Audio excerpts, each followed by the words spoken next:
Hey guys, Uncommon Ramen here. Before I go into the video, let me remind you that if you like my content, please go ahead and hit the like and subscribe buttons. And if you want to see the content as it happens, go ahead and hit that bell icon so you get notifications. Also, if you feel the need to support me, hit me up on my Patreon at patreon.com/uncommonramen, capital U, capital R. I do all of this in my free time, so any amount of support I can get will help me bring more of this content to you more often. So today I wanted to take a look at a small game called The Last Brave. For a couple reasons. The first one obviously being that I'm a huge fan of Seiji Kanai. I love the artwork that he does, so this is definitely a testament to that. And also because this is a game that I had put into my Japanime Games cart over and over and over again, and I always end up passing on it. It's like $10, but every time I read it, I just couldn't find what I needed in that description to help me commit to it. And no matter where I looked, it never seemed to get any clearer. Now that I have the game, and I've had the opportunity to play it a couple of times, I realize that I've wasted a lot of time because this is such an awesome game. And again, games that Seiji Kanai does always end up being such a pleasant surprise to me. So I guess I shouldn't have doubted it, I suppose. So we're going to take a look inside, and since it's a small box game, I'll go into a small explanation about the game as well. Just to cover some basics here. So this is our little rule sheet. We have a little bit here about the story, and then some stuff about the game overview.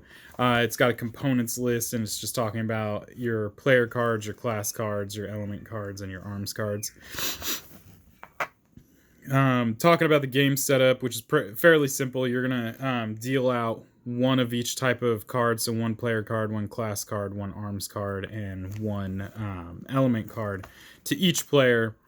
They're gonna place their player card face down on the table in front of them, and the other cards are gonna remain in their hand, hidden from everyone else.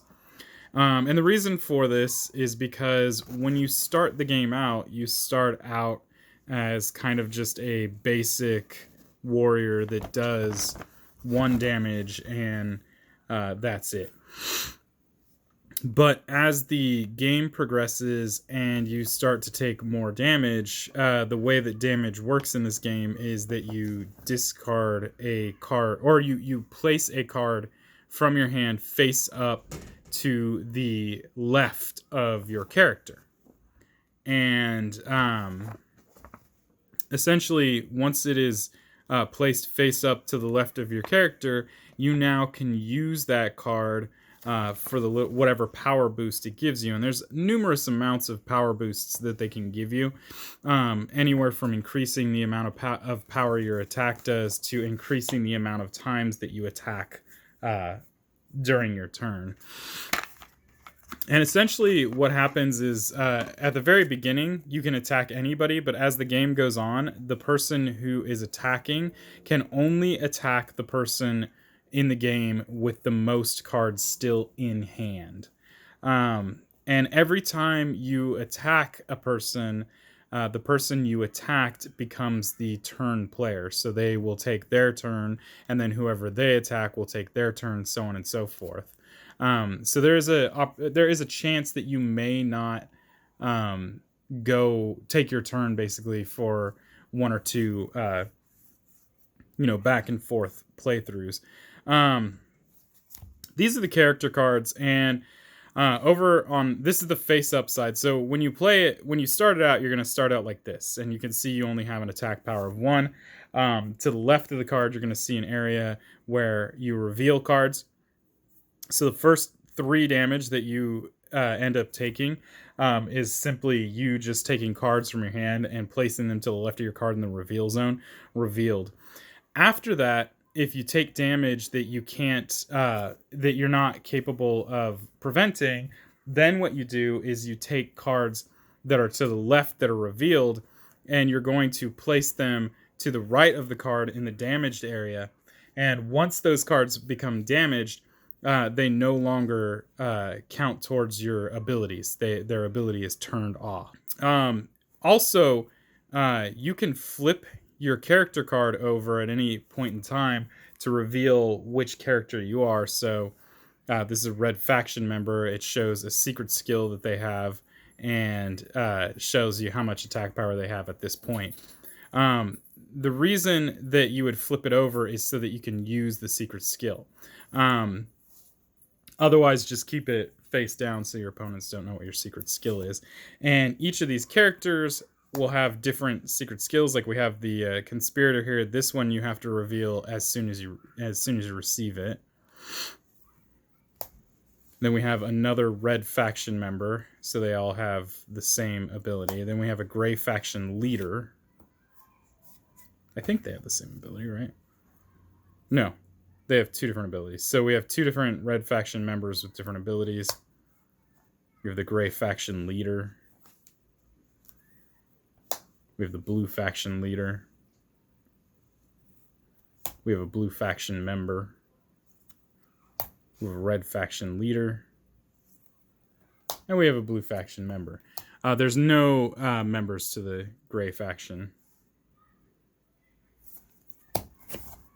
So those are the different character cards you're going to get. And I don't want to go into great detail about all these skills, but essentially, if you need to know what they do, they say literally right here what they do. And you can see that on all of them. Except for like this guy's skill power +1 just means instead of having an attack power of 1, you'd have an attack power of 2. Next is the arms. So these are the different weapons that each of the characters use. Or I should say that they specialize in. So you could have a character that specializes in fists or magic. Or a bow.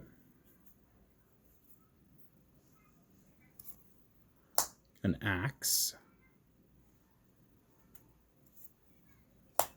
A katana. A spear. A sword. And then a shield.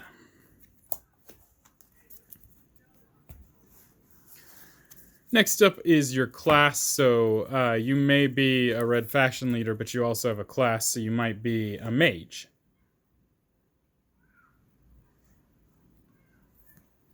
Or a samurai.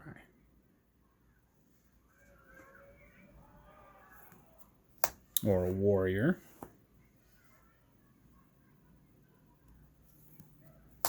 A thaumaturge.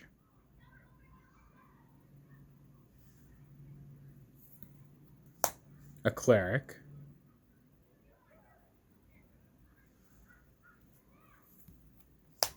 A thief. A knight. Or a hunter.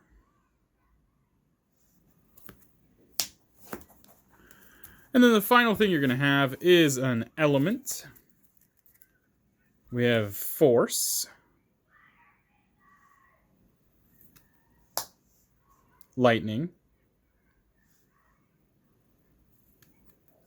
Fire.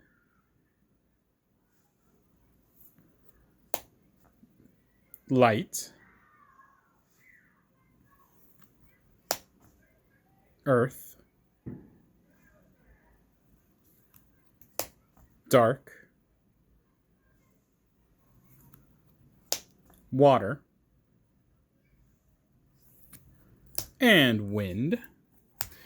One of the things you're going to notice there that isn't really explained is the difference between fatiguing something and forfeiting it. So as an example, if this was my character and I had this, and let's make this realistic, this here. So let's say I was a blue faction leader and I had wind and night as my element, and I forget what they're called. Class, yeah. You'll notice that Wind has a fatigue ability and Night has a forfeit ability. So what a fatigue ability is you simply turn it 90 degrees sideways to indicate that you've fatigued it. And that means that you can't use the fatigue ability again, but that the remaining power on it, if it is static, well, actually just the remaining power in general on it, still works. So this has hit +1 on it. That hit +1 still is usable for your character, even though this card is fatigued. The fatigue means that you can't use scatter shot a second time. This one, however, has the ability to forfeit. So, and you'll notice the fatigue, it has fatigue defend and forfeit defend. So, forfeit basically means turning it upside down. When you do this, it still counts as on your revealed side, so it's not damaged. But what it does do is it blanks out all of its remaining abilities. So anything that it was giving to you static, you will no longer have. In this particular case, because it also has fatigue defend, the first thing obviously you're going to do is fatigue it to defend, and then if you're forced to defend again, you can then forfeit it. And like I said, it still counts as on your revealed side. So if you take damage and you choose not to block it, and it's just 1 damage, this would be the likely card that you would want to put over into your damage section. You have to take damage over the amount of cards that you have on your reveal side in order to die. So if you have, let me just find a random arms here. So if you have all of your cards on the reveal side and your opponent does 3 damage to you, you would simply take these 3 cards and put them onto your damage side. But in order to actually be out of the game, you have to take 1 more damage that you no longer can move cards to your damage section in order to be considered out of the game. So as long as you haven't taken a damage where you have no cards to shift to damage, you are still in the game. And that is it. That is the last Brave. Just a really small box, kind of battle game against everybody, free-for-all battle game against everybody, where the early part of the game, when you take damage, you get stronger, and as the later part of the game rolls around, you start to get weakened, which is a indication of your character becoming more tired as you play. But I thought it was a really interesting game. You can bring it literally anywhere. I ended up bringing this to a wedding, and we got to play a couple games while we were there waiting for things to get set up, and it was super fast, it was super easy, and it was really easy to keep people's attention to the game because there's not a lot going on in it. And it was actually pretty challenging. It's really hard to make sure that you stay alive. Like, before I forget, the idea behind this is that the last one standing is the winner. So whoever ends up basically alive after everybody else is knocked out will end up winning the game. And I think that that can be very challenging depending on what your element, what your class, and what your arms is, and depending on how easy it is for you to utilize those and manipulate those in such a way to keep yourself alive. This game goes from 3 to 7 players. The couple games that I played were with 4 players, and I'm sure that when you play with 7 players, this game gets nuts. So I'm excited to see that, and it's like I said, perfect game for being out and traveling. All right, guys, that is the last Brave. If you have any comments or questions, please leave those down below. Let's keep it positive. I will be removing any negative comments. And guys, until next time, peace.